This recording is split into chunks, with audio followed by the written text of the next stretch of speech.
श्री कृष्ण जन्माष्टमी की सभी को बहुत बहुत शुभकामनाएं। आज जन्माष्टमी है और श्री कृष्णा की लाइफ से हमें क्या लर्निंग मिलती है, क्या सीखने मिलता है, इसके ऊपर हम बात करेंगे। तो श्री कृष्ण की वजह से हमें जीवन जीने की कला सीखने मिलती है। श्री कृष्ण के लिए सभी इंसान बहुत महत्वपूर्ण थे।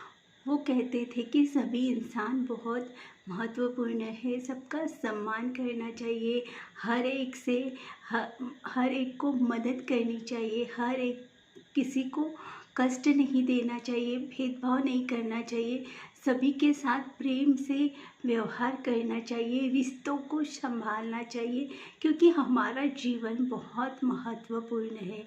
जीवन में आने वाली हर समस्याओं, संघर्षों का सामना हमें संयम, सद्बुद्धि और विवेक के साथ करना चाहिए, तभी हमारे जीवन को एक सफलता मिलेंगी, हमारे उद्देश्यों को सफलता मिलेंगी। और श्री कृष्ण का जीवन जो था प्रेम से भरा हुआ था, हर किसी से वो प्रेम पूर्वक व्यवहार करते थे, हर समस्या का समाधान वह प्रेम और खुशी के साथ करते थे।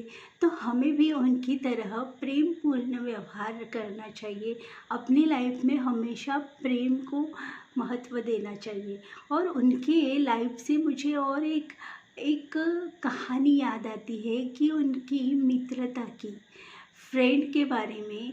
और दूसरी कहानी है गिविंग, शेयरिंग की। तो ये दो कहानियों से मैं एक स्टोरी बताना चाहूँगी।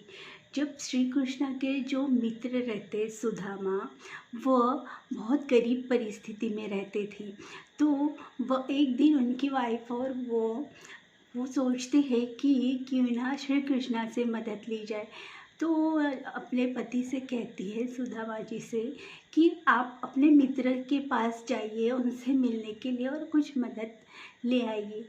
तो वो जाते हैं, उनके पास खाने के लिए भी अन्न नहीं रहता है। तो वो कहीं से उनकी पत्नी 3 मुट्ठी चावल या 3 मुट्ठी पोहा, जो भी आप कहें, तो वो एक कपड़े में बांध कर उन्हें देती है। और सुदामा वो जो चावल रहते 3 मुट्ठी चावल लेकर श्री कृष्णा की नगरी को जाते हैं। बहुत कठिन परिस्थिति के, बहुत कठिनाइयों के साथ वह श्री कृष्णा जी के नगरी में जाते।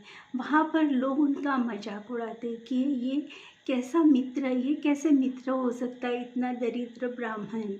लेकिन वो द्वारपाल, जो श्री कृष्ण जी का द्वारपाल रहता है, वो दौड़ के जाता है और उन्हें सूचना देता है कि कोई सुदामा करके व्यक्ति आए हैं, वो आपसे मिलना चाहते हैं।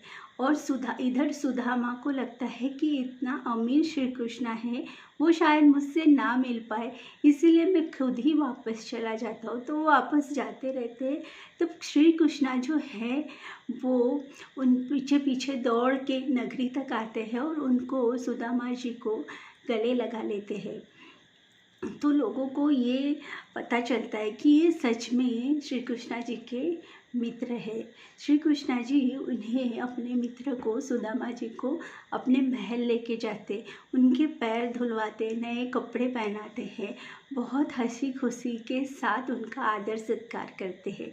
फिर जब सुदामा अपने वो 3 मुट्ठी चावल छुपाते रहते कि कैसे मैं इन 3 मुट्ठी चावलों को अपने मित्र को दूँ, उसके पास तो सब कुछ है, खाने को अच्छे अच्छे पदार्थ है, मेरे इन चावलों का क्या महत्व।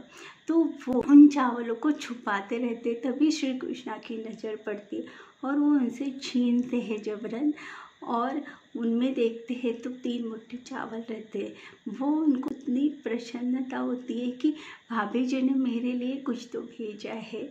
और वो 3 मुट्ठी चावल को जब खाते हैं तो 3 इच्छाएं उनकी पूर्ण करते हैं। तो इस तरह से उनकी जो एक जो चावल का एक दाना रहता है, उसको अगर हम गिनने जाए तो लाखों करोड़ों, हजारों लाखों करोड़ों रहते। तो उसकी तुलना में उन्हें मल्टीपल धन प्राप्त होता है सुदामा जी को। मतलब जो उन्होंने दिया था उससे कई गुना ज़्यादा सुदामा जी को महल, धन दौलत सब कुछ मिलता है। तो दोस्तों देने का महत्व भी बहुत महत्वपूर्ण है। गिविंग एंड शेयरिंग का महत्व बहुत इम्पॉर्टेंट है। इसीलिए जब भी हमें कुछ पाना होता है तो हमें देना भी होता है। अगर हम किसी को कुछ देते हैं तब जाके वो हमें मिलता है। अगर कुछ पाना है तो देना भी पड़ता है। और मित्रता की ये कहानी भी हमें सिखाती है कि प्रेम से कैसे मित्र के साथ व्यवहार करना चाहिए और सभी के साथ व्यवहार करना चाहिए। और गिविंग और शेयरिंग भी इम्पॉर्टेंट है, गिविंग एंड रिसीविंग भी इम्पॉर्टेंट है। तो श्री कृष्णा जी के इस कहानी से हमें बहुत कुछ सीखने मिलता है। श्री कृष्णा की पूरी जीवनी हमें सिखाती है कि हमें कैसे जीना है। तो दोस्तों इसी के साथ मैं सभी को शुभकामनाएं देती हूँ। श्री कृष्णा जन्मदिन की पुनः एकता शुभकामनाएं। और वीडियो अच्छा लगा तो लाइक कमेंट एंड शेयर ज़रूर कीजिए और चैनल को सब्सक्राइब भी ज़रूर कीजिए। तो तब तक मिलते हैं नेक्स्ट वीडियो में। तब तक आप खुश रहे, स्वस्थ रहे, समृद्ध रहे। Thank you, thank you, thank you.